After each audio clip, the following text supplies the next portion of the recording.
ఎక్కడి నుంచి వచ్చినాయో తెలియదు కానీ ఇప్పుడు యెమెన్లో ఉండేది ఎవరు? హౌతీలు. హౌతీ తీవ్రవాదులతో పాటు యెమెన్లో ఇంకొక వైపున అంటే వాస్తవంగా లెబనాన్లో సౌదీ అనుకూల తీవ్రవాదులు ఉంటారు. అట్లాగే ఇటు ఇరాన్ అనుకూల తీవ్రవాదులు ఉంటారు. ఇజ్రాయెల్ అనుకూల తీవ్రవాదులు ఉంటారు.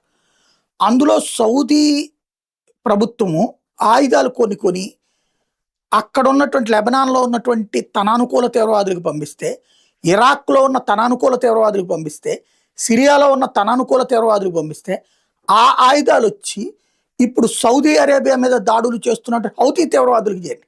అంటే తీవ్రవాదులు ఒకటే. తీవ్రవాదులకి సహకారం అందిస్తే ఆ తీవ్రవాదులు రేపు పొద్దున ఏకుమేకే కూర్చుంటారు, వాళ్ళు కలిసిపోయడానికి సాక్ష్యం ఇదే. దీన్నే ఐఆర్జీసీ ఒక వికటాట్టహాసంతో కూడినటువంటి మీమ్తో పోస్ట్ చేసుకొచ్చింది.